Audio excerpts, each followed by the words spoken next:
Once upon a time, a dragon tyrannized the kingdom. Covered with thick black scales, its eyes glowed with hate, and from its terrible jaws flowed evil-smelling slime. Some tried to fight the dragon. Priests and magicians called down curses to no avail. Warriors armed with the best weapons attacked, only to be incinerated. The dragon's claws, jaws, and fire were so effective, its scaly armor so hard as to make it invincible. The dragon demanded from humankind a tribute, 10,000 men and women randomly chosen to be delivered every evening to the foot of the mountain to be eaten.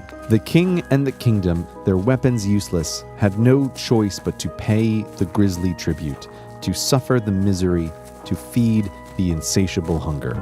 And humans, ever adaptable, came to accept the dragon tyrant as a fact of life, knowing, even embracing, that everyone's final moments would be in its maw.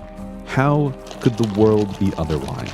The kingdom began to teach its children that the dragon had its place in the natural order, and the very meaning of being human to end up in the dragon's stomach, their shorter lives motivating them to lead good lives. And the dragon was helping the kingdom by keeping the population from growing too fast. Learning this, attacks on the dragon ceased. But the kingdom still grew slowly, and with it so did the dragon, becoming as big as the mountain on which it lived, its appetite increasing. The logistics of collecting and transporting so many every day to the mountain came to occupy the king's mind more than the deaths and the dragon itself. The king had to hire registrars to keep track of who would be sent. There were people collectors dispatched to fetch the designated victims. There were clerks who administered the pensions to be paid to decimated families. And there were comforters who would travel with the doomed on their way to the dragon, trying to ease the anguish. And there were dragonologists who studied how these logistic processes could be made more efficient. Steam engines were invented and a railway constructed leading to the dragon's abode. Trains arrived at the mountain terminal crammed with people and returned empty. Some dragonologists also studied the dragon's behavior and collected samples, its shed scales, the slime, the excrement speckled with fragments of human bone. The more the beast was understood, the more its invincibility confirmed. But humanity is a curious species. Every once in a while, someone gets a good idea. Others copy the idea, adding to it their own improvements. Over time, many wondrous tools and systems are developed. Some of these tools make it easier to generate new ideas. Thus, the great wheel of invention, which in the older ages turned imperceptibly slow, began to accelerate, and humans did what would have seemed magic before, communicating instantly across great distance, building machines that could fly, and many other astonishing things. A few dragonologists argued it might be time for a new attack. One had invented a material so sharp it could pierce a dragon's scale. It would not be easy, but if a huge projectile could be made out of this material and launched with sufficient force and sufficient precision, it might penetrate the dragon's armor. However, it would be difficult and expensive and time-consuming to do. The dragonologists explained their proposal to anyone who would listen. But the people were skeptical. They had been taught the dragon tyrant was invincible and the sacrifices it demanded a fact of life. Yet when they learnt about the new material and the idea for a projectile, many became intrigued. When the king read about the plans, he decided to hold an open hearing. It took place on the last and darkest day of the year in the largest hall of the royal castle. People packed into every last seat and crowded the aisles. The king's advisor spoke first, telling the people it was best they accept the inevitability of the dragon. And the Dragon Administration Department provided many jobs that would be lost were the dragon slaughtered. And in any case, the kingdom's coffers were empty after building the new railway.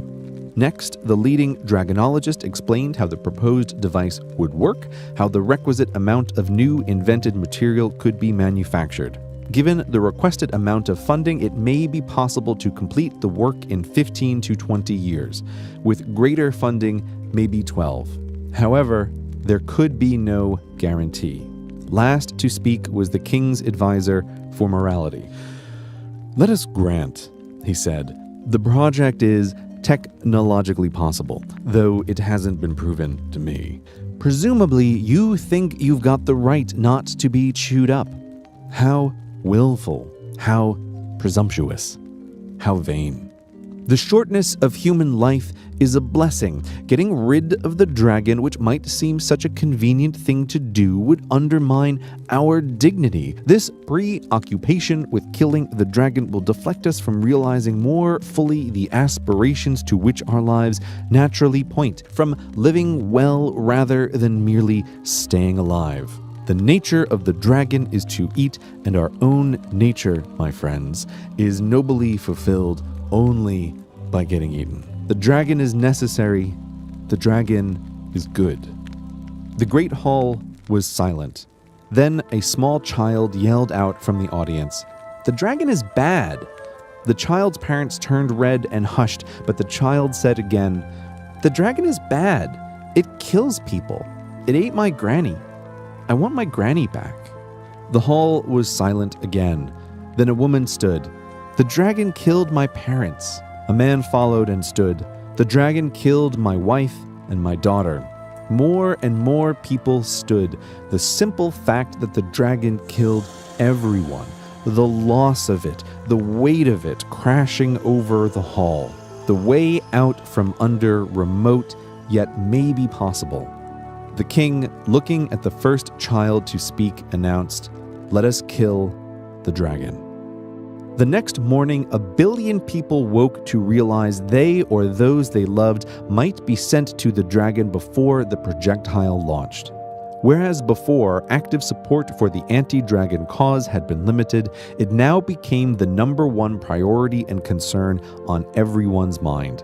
Mass rallies raised money for the projectile project and urged the king to increase support, which he did, passing extra appropriations bills and selling his summer castle, announcing, "I believe that this kingdom should commit itself to achieving the goal before the decade is out of freeing the world from the ancient scourge of the dragon." Thus started a great technological race against time. To make the dragon-killing weapon required solutions to 1,000 technical problems, each of which required dozens of time-consuming steps and missteps. Test missiles were fired but fell dead to the ground or flew off in the wrong direction. Terrible accidents happened, but there was now a seriousness of purpose and the work continued. But despite almost unlimited funding and round-the-clock work by technicians, the king's deadline could not be met. The task was hard. The decade concluded and the dragon still lived, still ate. But the effort was getting closer. A year later, the first prototype missile successfully launched. The construction of the final projectile eventually set to complete and launch on New Year's Eve, 12 years after the project's inauguration. The last day of the year was cold and overcast, but still and clear. Good launch conditions. As the sun set, technicians scuttled around making the final adjustments and checks. The king and his advisors observed from a platform close to the launch pad. Further away, behind a fence, the public assembled to witness the great event. A large clock counted down. 10 minutes to go. The dark, slumped profile of the dragon beyond, eating. From the crowd, someone jumped the fence and ran to the platform where the king sat. He arrived, accompanied by security in a frenzied state, his nose bleeding. He shouted, "The last train! Stop the last train!" The young man was a junior clerk in the Ministry of Transportation. He had discovered that his father was on the last train to the mountain.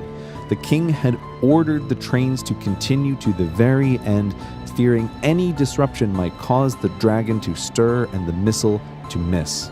The young man begged the king to issue a recall order for the last train, due to arrive at the mountain terminal 5 minutes before time zero. "I cannot do it," said the king. "I cannot take the risk it will alert the dragon." The clouds above their head let loose the rain. "I am so sorry," the king continued. "Had we started but one day earlier, your father would not have to die." Looking at the crowd, thinking of all the losses that they and he had endured, this project should have been started years earlier than we did. So many need not have been killed by the dragon had we but awoken from our acceptance of its horror sooner. The young man's wailing ceased. The king looked up at the countdown clock. 5 seconds remaining. 4, 3, 2, 1, 0. A ball of fire enveloped the launch pad and the missile shot out. The masses, the king, the low and the high, the young and the old, that white flame shooting into the dark embodied the human spirit, its fear and its hope. It struck the heart of evil. The silhouette on the horizon tumbled and fell. Thousands of voices of joy rose from the masses, joined seconds later by a deafening, drawn-out thud from the collapsing monster. After all this time, humanity was at last free from the dragon. The joy cry resolved into a jubilating chant. Long live the king, long live us all. The royal entourage, huddling in the downpour, accumulated around their monarch. So much had changed in the last hour. The right to an open future had been regained, a primordial fear abolished, and many long-held assumptions overturned. "What do we do now?" they asked. "We have come a long way," said the king. "Yet now we are like children again. The future lies open before us. We shall go and try to do better than we have done in the past, for we have time now. Time to get things right, time to grow up, time to learn from our mistakes. Let all the bells in the kingdom ring until midnight in remembrance of our dead. Then after, we will celebrate and begin the process of building a better world, for we have time now."